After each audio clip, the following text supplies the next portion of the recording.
Salut, je m'appelle Louis-Philippe, j'ai 41 ans, je suis gay, je suis même marié, ça fait 10 ans que je suis en couple avec Léo et j'ai une vie vraiment magnifique. Et pourquoi je te dis ça? C'est parce que quand j'avais 15 ans, j'étais dans une polyvalente, une grande polyvalente, où la vie était très difficile. J'ai vécu beaucoup d'harcèlement, rendu en secondaire 5, c'est même devenu violent et j'ai été battue. On a déchiré mes vêtements, ma case était vandalisée presque tous les jours, on crachait dedans, on écrivait des choses assez épouvantables, à un point tel qu'à un moment donné, j'étais plus capable d'aller à l'école, j'avais peur, j'étais vraiment terrorisée. Et j'imaginais qu'il ne pouvait y avoir rien d'autre dans ma vie que de la terreur et de la peur. Et j'ai presque pas terminé mon secondaire 5. Je me faisais écœurer parce que j'avais les cheveux courts, parce que je m'habillais, je me maquillais jamais, parce que j'étais poche en gymnastique. En fait, quand je me faisais écœurer, c'était vraiment là, ah, toi, tu dois pisser debout, t'es vraiment butch, toi. Parce que, dès que t'es jeune, on me dit une fille doit se marier, avoir des enfants.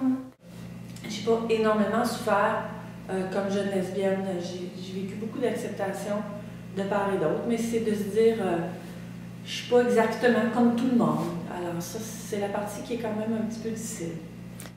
Et je me suis longtemps demandé si les gens qui me faisaient de la discrimination, c'est qu'il y avait un don prémonitoire ou qui savaient mieux que moi qui j'étais.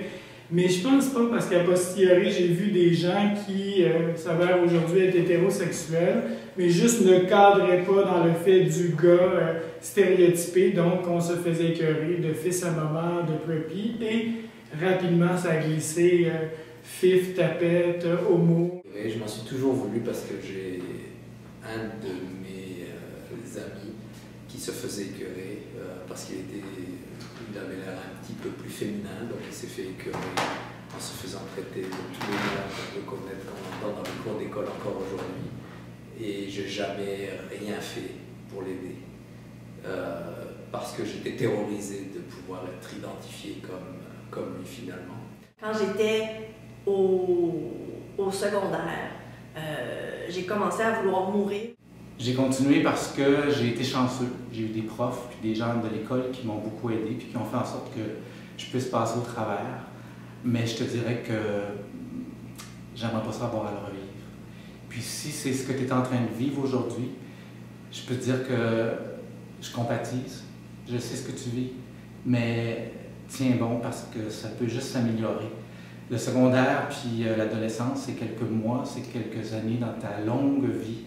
Et puis maintenant, du haut de mes 41 ans, où j'ai fait presque le tour de la planète, j'ai fait des choses assez extraordinaires, je suis assez privilégié, je suis entouré de gens qui m'aiment.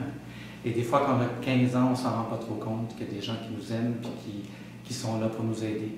Donc, tiens bon, je ne te connais pas, mais je pense à toi. Je peux te dire que je t'aime, même si je ne te connais pas. Puis que je sais qu'autour de toi, il y a un monde extraordinaire, puis que c'est ta différence qui va faire en sorte que le monde de demain va être encore plus extraordinaire. Tiens bon. Tout au long de mon primaire et de mon secondaire, je voyais que les petits gars sortaient avec les petites filles, alors je me suis dit, bon, j'en parlerai pas. Fait que j'ai gardé ça pour moi, puis j'avais l'impression d'être tout seul au monde. Quand l'idée que peut-être j'étais attiré vers les hommes a commencé à surgir à l'âge de 16 ans, les premiers flashs que je me rappelle, je me disais non, je veux pas être gay parce que je vais être discriminé comme je l'ai été avant même que je le sois.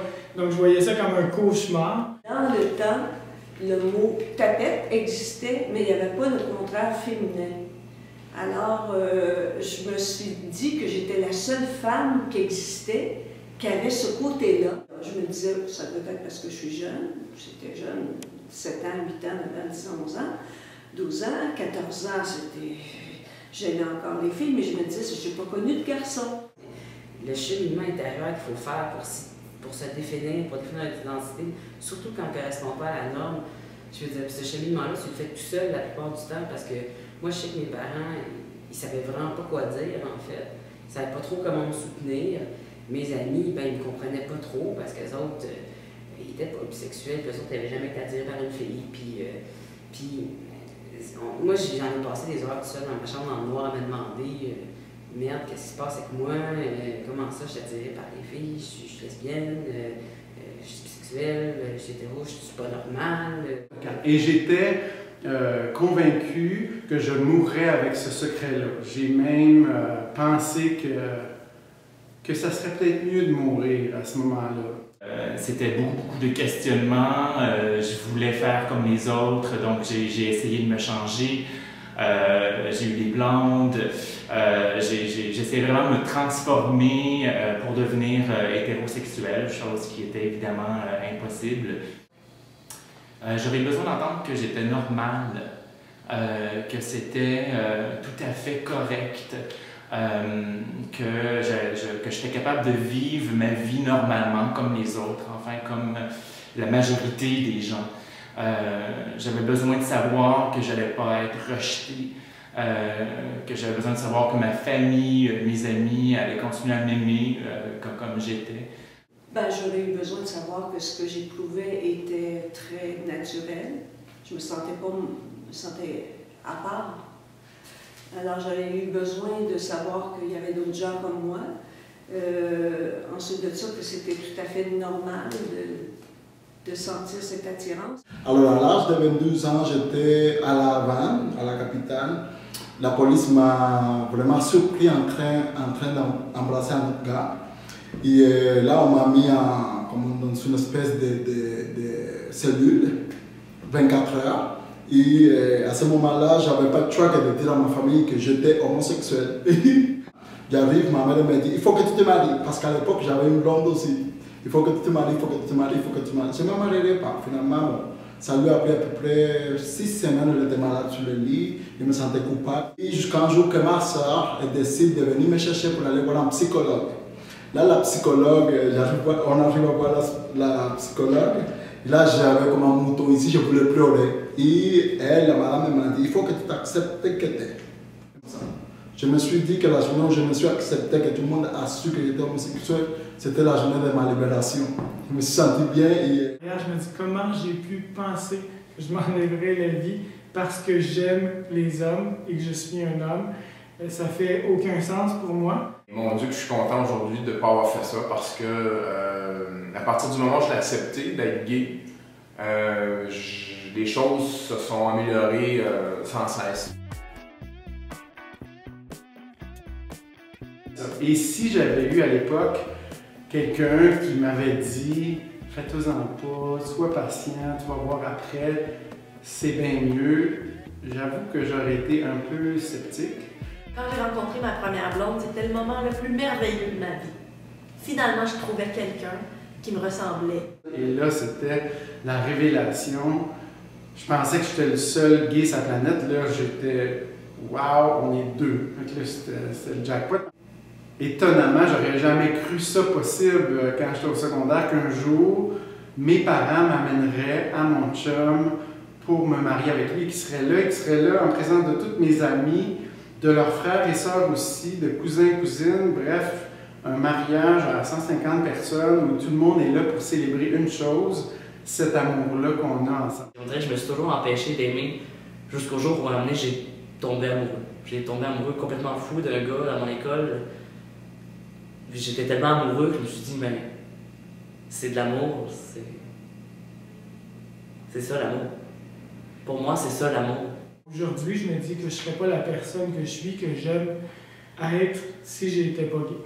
Je me regarde aujourd'hui, puis je suis fière de ce que je suis, puis en plus, je me dis, je suis pas dans le moule, puis ça fait quelqu'un. Quand toutes les fleurs sont roses dans ton jardin, puis tu as une belle fleur jaune qui s'épanouit, là, ben, tu la regardes, la fleur jaune, puis tu te dis, c'est peut-être pas pareil comme les autres, mais moi, tu t'es belle, tu sais. Parce que la vie en vaut la peine. On rencontre des gars, des filles, gays, lesbiennes, hétéros, peu importe, extraordinaires. Et puis l'amour, c'est tellement fort, l'amour n'a pas d'orientation sexuelle. C'est pas la fin de l'histoire. Ma vie est tellement plus grande, plus grandiose que ce que j'aurais jamais pu imaginer quand j'étais jeune. Mon Dieu, ça va aller mieux, ça va aller mieux. Si tu crois en toi, ça va aller mieux. On dit après la pluie, le soleil, ça va aller mieux, c'est sûr. Ça va aller mieux. Je vais toujours par aller mieux. Ben, j'ai quand même fait des choses assez exceptionnelles, même si je vivais beaucoup d'harcèlement. Des amis n'arrêtaient pas de nous dire « Allez donc danser ensemble un slow, le prochain slow, allez danser, vous n'êtes pas game ». J'avais un peu peur à cause de ce que je vivais à l'école, mais on était avec plein d'amis, donc je me suis dit le risque n'est pas trop grand. Puis François et moi, on est allés vraiment danser sur la piste de danse, un slow collé ensemble. Et ça ferait une belle scène dans un film. Ils ont ouvert tous les néons. Puis tous les jeunes ont fait un tour, un grand cercle autour de nous.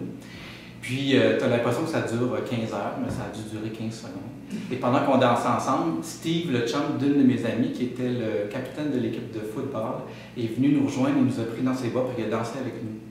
Puis à partir de ce moment-là, il y a à peu près 50% de l'attitude du harcèlement qui a diminué.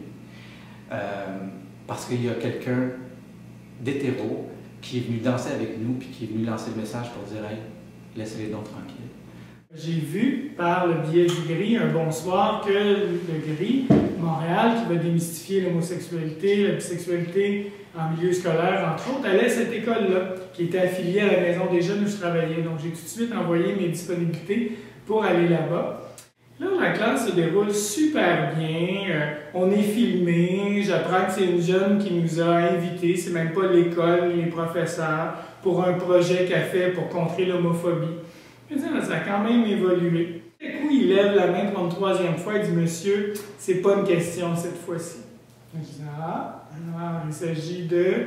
Il dit, mais il s'agit d'une affirmation. J'allais, et là, il a regardé tout doucement, tout le monde dans la classe autour de lui, puis il a dit, je voudrais juste vous dire que je fais pas partie de la majorité. Je suis pas hétérosexuel, comme peut-être la majeure partie d'entre vous. Il y a eu un petit silence dans la classe. Et finalement, c'est quelques gars qui ont eu l'initiative d'applaudir, et tout le monde s'est mis à l'applaudir, et sont allés le voir pour le féliciter de son courage. Pas féliciter d'être gay, il n'y a pas de plus à être gay qu'à être hétérosexuel ou bisexuel, on est qui on est, mais le fait d'être différent et faire partie de la minorité, des fois c'est difficile à être fier de ça puis à s'accepter. Donc c'était tout ce courage-là qui a été applaudi, qui a été félicité. Et de cette classe multiethnique, de cette même école qui a 13 ans, on me disait si je vois un gay, s'il y en a un qui me touche, je le tue. Aujourd'hui, un coming out en pleine classe et tout le monde applaudit. Les gars sont allés l'enlacer, sont allés s'asseoir dessus en disant ça change rien, t'es notre pote, puis on t'aime comme ça. Moi, j'ai fait comme wow. Ça, c'est signe qu'on évolue, ça va de mieux en mieux. It's getting better.